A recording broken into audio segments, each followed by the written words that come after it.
Assalamualaikum warahmatullahi wabarakatuh. Perkenalkan, saya Muhammad Fadil Awanda dengan NPM 11122111048, jurusan akuntansi. Di sini saya akan memaparkan hasil praktik kerja lapangan saya selama 1 bulan atau 30 hari kerja kemarin. Untuk yang pertama, di sini saya akan memaparkan ada beberapa poin, di antaranya ada 5 poin. Yang pertama adalah latar belakang, profil perusahaan, struktur perusahaan, ruang lingkup perusahaan, kesimpulan dan dokumentasi. Kita masuk ke poin yang pertama. Untuk poin yang pertama ada latar belakang. Latar belakang di sini, magang atau praktik kerja lapangan merupakan bagian dari proses belajar yang direncanakan dan tertuang dalam kurikulum. Magang atau praktik kerja lapangan juga merupakan suatu latihan yang dirancang secara cermat untuk menciptakan suatu pengalaman kerja tertentu bagi mahasiswa yang dilakukan dalam susunan belajar. Dengan melaksanakan praktik atau magang, praktik kerja lapangan, mahasiswa dilatih untuk mengenal atmosfer dunia kerja, memberi ruang dan kesempatan untuk mengaplikasikan teori dan berpraktik, serta mendekatkan mahasiswa kepada user. Selain itu, magang atau praktik kerja lapangan juga menyiapkan mahasiswa untuk mengukur kompetensi dalam rangka mencapai keterampilan atau keahlian tertentu. Untuk poin selanjutnya ada profil perusahaan. Kita jelaskan dulu asal-usul tentang Bank Syariah Indonesia. Karena Indonesia adalah negara dengan populasi muslim terbesar di dunia, peningkatan kesadaran masyarakat terhadap isu-isu halal dan dukungan kuat dari para pemangku kepentingan telah menjadi faktor kunci dalam pengembangan ekosistem industri halal di Indonesia. Dan syariah dia memiliki potensi untuk menunjukkan kepemimpinan di bidang keuangan. Bank syariah berperan penting sebagai fasilitator seluruh kegiatan perekonomian dalam ekosistem industri halal. Sektor perbankan syariah di Indonesia telah mengalami pertumbuhan dan perkembangan yang signifikan selama 3 dekade terakhir. Antusiasme akselerasi juga tercermin dari banyaknya bank syariah yang melakukan aksi korporasi.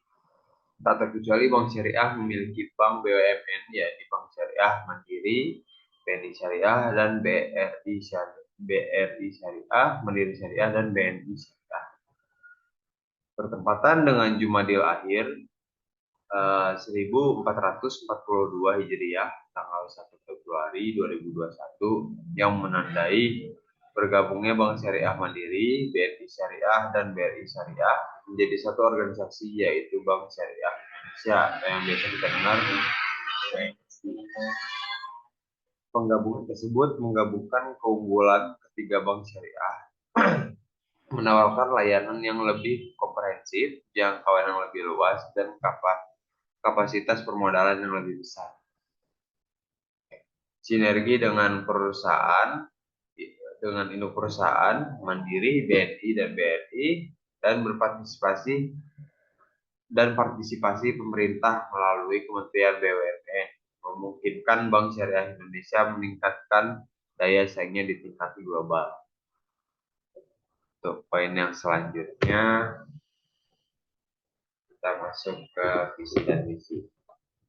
Sini visi dan misi perusahaan yang untuk visinya menjadi top 10 Global Islamic Bank. Untuk misinya memberikan akses solusi keuangan syariah di Indonesia.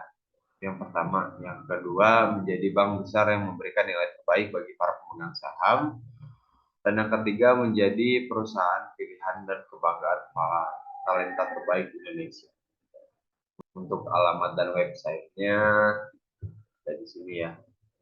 Struktur organisasi perusahaan.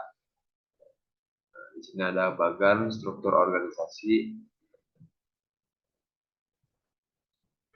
Untuk kepemimpinan tertinggi di kantor cabang pembantu ada branch manager itu dari Ibu Heni, membawahi dua bagian. Yang pertama BOSM dan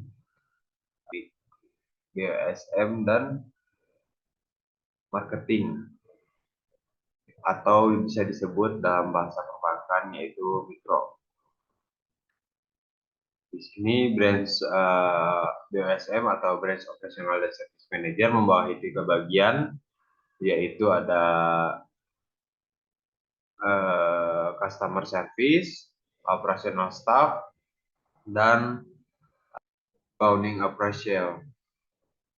Untuk di bawah manajer langsung atau kepala cabang, branch manager, itu membawahi diantaranya ada mikro, dan spawning sales, dan customer business.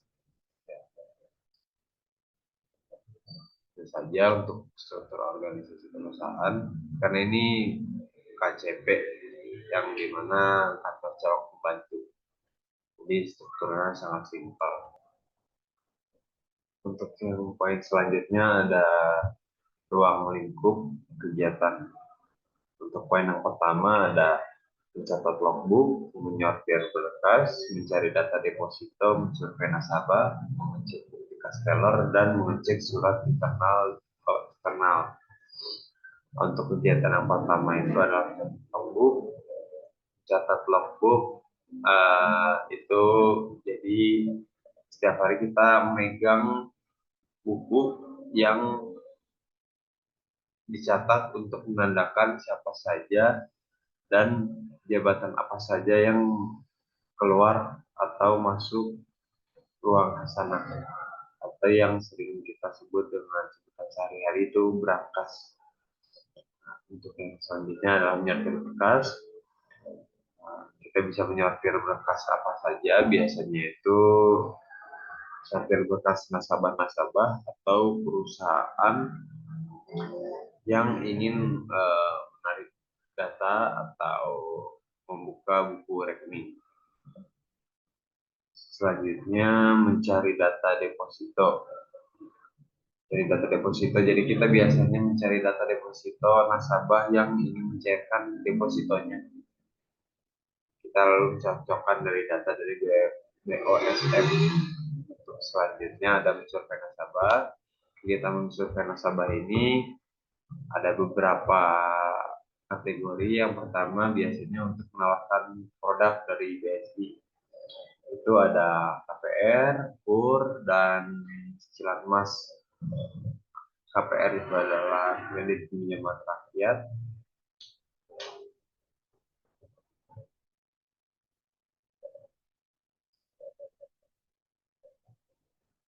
Yang selanjutnya adalah mensurvei nasabah. Kegiatan mensurvei nasabah ini ada beberapa kategori. Yang pertama biasanya untuk menawarkan produk dari BSI, dan diantaranya ada KPR, KUR, dan cicilan emas. Nah, untuk yang selanjutnya, biasanya kita melakukan survei nasabah itu melakukan akad, yang dimana biasanya akad murabahah untuk akad di awal mengikat. Selanjutnya mengecek bukti teller. Kita biasanya mencocokkan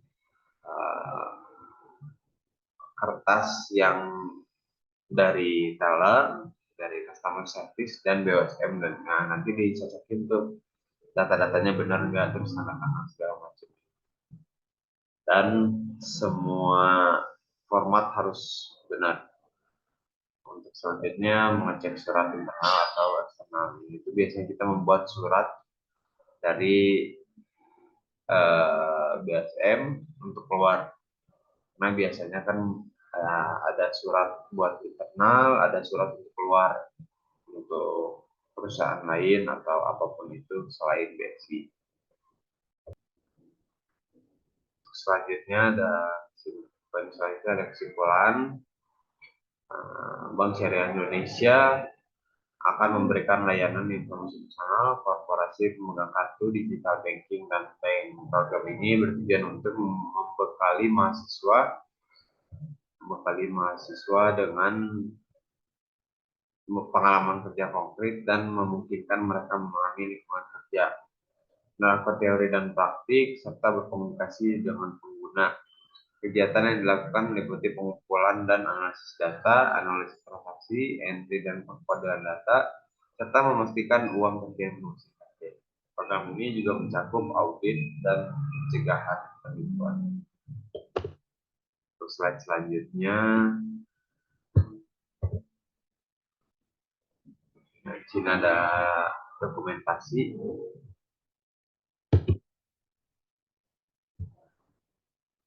Dokumentasi untuk dokumentasi yang sedang itu dokumentasi yang biasa dilakukan setelah briefing pagi dan ini bertepatan di tanggal 17 Agustus.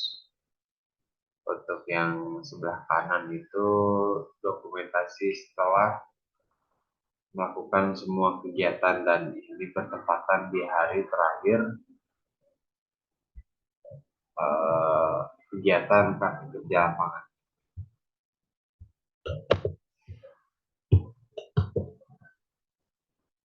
Oke, mungkin cukup itu saja yang bisa saya paparkan dan saya sampaikan. Untuk lebih dan kurangnya saya mohon maaf. Wassalamualaikum warahmatullahi wabarakatuh.